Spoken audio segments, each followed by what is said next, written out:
Hola a todos y bienvenidos a este nuevo programa, a este nuevo episodio de nuestro programa Desde el Corazón de la Ciencia, desde donde intentamos hacer divulgación científica, ciencia que hacemos en nuestros hospitales desde Fundación Vitas. Hoy tenemos con nosotros a Felipe Cuñago, bienvenido. Felipe Cuñago es oncólogo, radioterápico, es director médico de Genesis Care en España, pero también es parte del Instituto de Oncología Vitas Madrid y además de médico es investigador, ha hecho muchos trabajos de investigación translacional, de ensayos clínicos y por eso está ahí con nosotros. Como sabéis, bueno, hoy vamos a hablar de radioterapia. Y en cuestión de radioterapia, la verdad es que tenemos un histórico enorme, ya desde los tiempos de Marie Curie, a finales del siglo XIX, se empezó a trabajar con esta nueva técnica, primero con cáncer de piel, y desde entonces hemos avanzado muchísimo. Y tanto es así que ahora mismo tenemos un par de técnicas que se están utilizando en los últimos años para pacientes sobre todo de próstata y de las cuales, pues bueno, Felipe Cuñago tiene muchísima experiencia en ellas. Una de ellas es la radioterapia adaptativa guiada por resonancia y la segunda, la radioterapia estereotáctica corporal. Él ha trabajado en los últimos años, como decía, en estas técnicas, ha publicado cohortes grandes en estos pacientes. Y para empezar, Felipe, ¿nos puedes contar un poco cómo es esta técnica, en qué consiste? Sí, pues muchas gracias, Ángel, un placer estar aquí. Me encanta cómo has introducido el papel de la radioterapia desde Marie Curie. Yo creo que es importante decirnos, situar un poco dentro del panorama global de lo que es la oncología. La radioterapia participa o lo utilizamos en aproximadamente 6 de cada 10 pacientes con cáncer.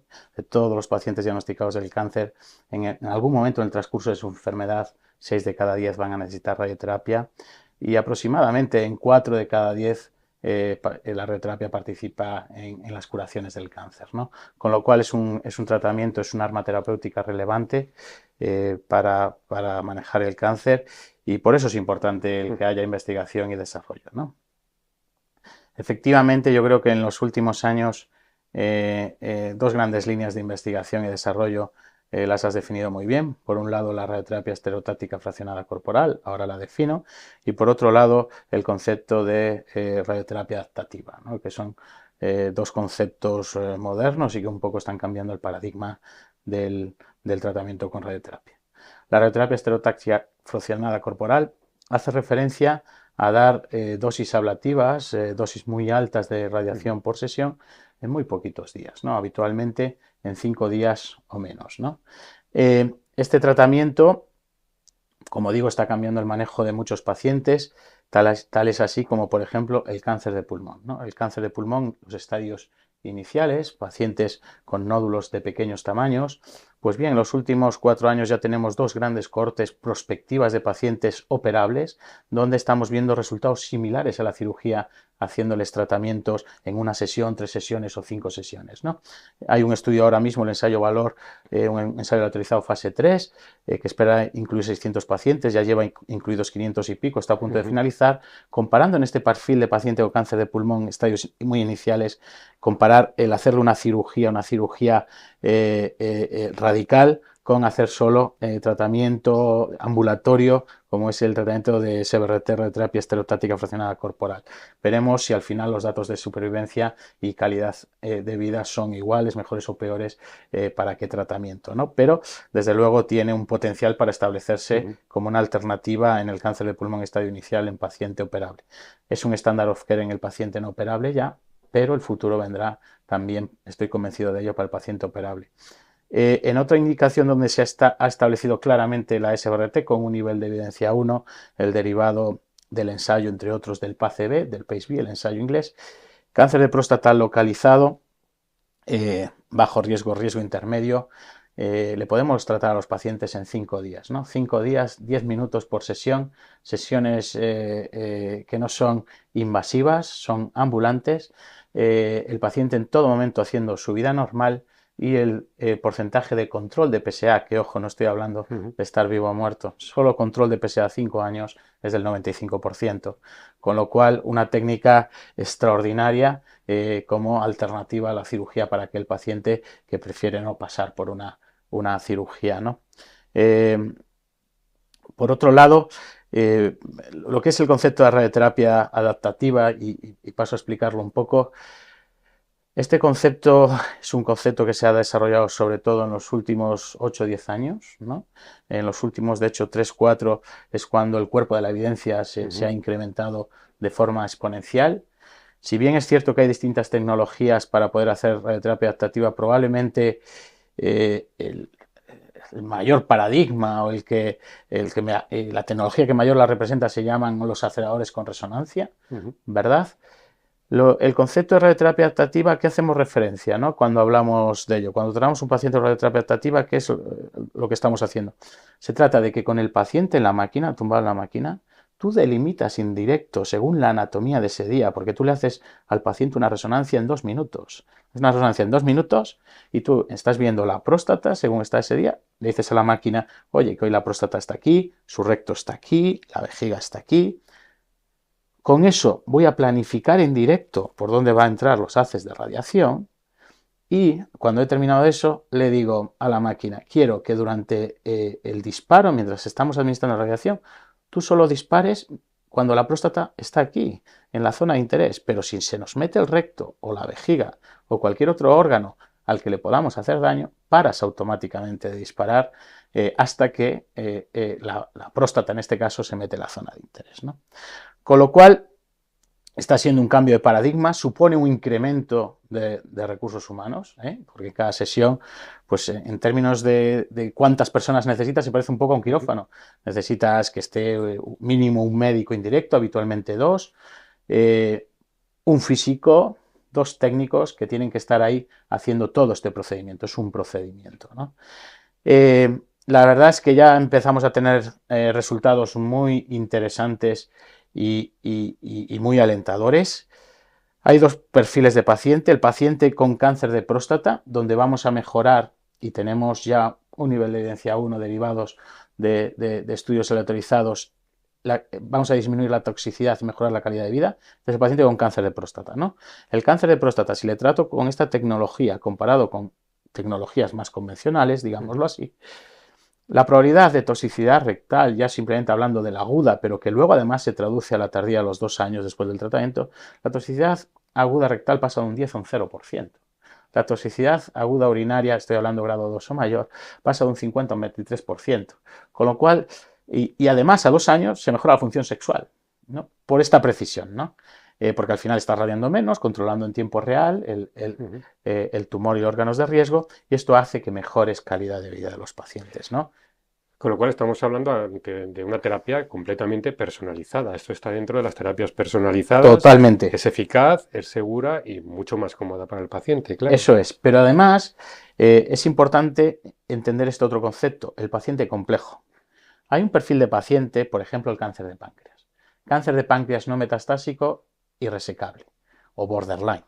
Ese paciente habitualmente con radioterapia no lo tratamos con dosis muy bajas. ¿Por qué? Porque tienes el duodeno, el intestino pegado, y el intestino tolera muy poco la radiación. Ahora con esta tecnología podemos utilizar dosis ablativas, dosis radicales con intención de curar, sumándolo siempre, por supuesto, a un tratamiento sistémico como es la quimioterapia, y empezamos a ver, ya tenemos datos de supervivencia global a 2 años muy esperanzadores, con claros o por lo menos una posibilidad real de incrementar la supervivencia en un perfil de pacientes que ya sabemos que tiene un pronóstico malo, ¿no? Entonces, es verdad que el estudio autorizado fase 3 ya está en marcha, pero los ensayos prospectivos que tenemos utilizando esta combinación de quimioterapia y radioterapia adaptativa con dosis ablativas sobre el cáncer de páncreas son esperanzadores para nuestros pacientes en términos de impactar en supervivencia global. Eso es también lo que estamos haciendo nosotros en nuestro centro de Vitas la Milagrosa. Es importante sobre todo en tumores como páncreas o gliomas, pero en el caso que hablamos de páncreas, que la supervivencia a 5 años era realmente baja o casi inexistente. Eso es. Es algo, creo que está en torno al 5%, eso algo es. así. Eso si puedes ampliar eso, pues... A poco que podamos ampliar, ya estás impactando en algún paciente, ¿no? Claro que, además de esto, habrá que seguir desarrollando tratamiento sistémico, lógico, pero es que todos los grandes avances de los tumores de peor pronóstico, el paradigma es el cáncer de pulmón o como puede ser el melanoma o el renal, han venido siempre de una combinación del desarrollo del tratamiento sistémico con los locales, ¿no? Esto es así. El otro paradigma de paciente que entra dentro de indicación clara de radioterapia adaptativa es una localización compleja, como puede ser, me acordaba el otro día, un paciente que me enviaron de otro centro de fuera de Madrid por imposibilidad para tratarlo en su centro, un paciente con un cáncer de pulmón pegado al corazón, ¿no? Localizaciones difíciles. Tú ahí, cuando tienes un cáncer pegado al corazón, tienes que tener absoluto control en tiempo real de lo que está pasando. Si tú no monitorizas el latido del corazón, la respiración, no puedes darle dosis ablativas porque puedes dañar y dañar de forma muy grave al paciente, ¿no? Entonces, en este perfil de pacientes con tumores en localizaciones difíciles, es otro paciente que se va a beneficiar de esta radioterapia de alta precisión, como es la radioterapia adaptativa. Y ahora mismo, si hablamos, por ejemplo, de cáncer de próstata, ¿existe ya un perfil de paciente para el que este tipo de tratamiento es una indicación que ya se está utilizando? Totalmente. Dentro de práctica clínica habitual, la indicación clara es el cáncer de próstata localizado de bajo riesgo, riesgo intermedio. El alto riesgo, aunque puede haber una pequeña discusión si tenemos suficiente evidencia o no de hacer tratamientos de 5 sesiones, la realidad es que ya está incorporado en guías clínicas y es otra indicación clara, el alto riesgo, y donde va a llegar también las 5 sesiones es el escenario posoperatorio, ¿no? El paciente con recidiva tras prostatectomía estamos desarrollando estudios para demostrar el beneficio de, en vez de tenerlo a los pacientes en máquina 25 o 30 días, hacérselo también en 5 días.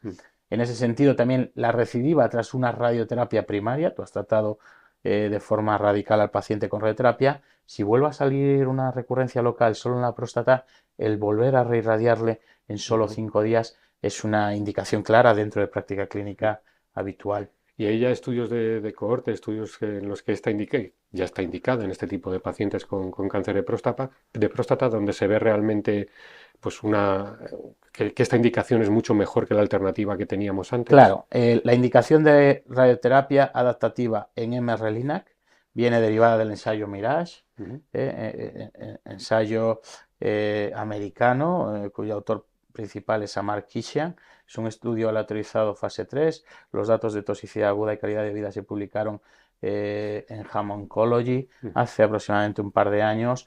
Los datos actualizados a 2 años, tanto de toxicidad y calidad de vida, se publicaron en European Urology recientemente.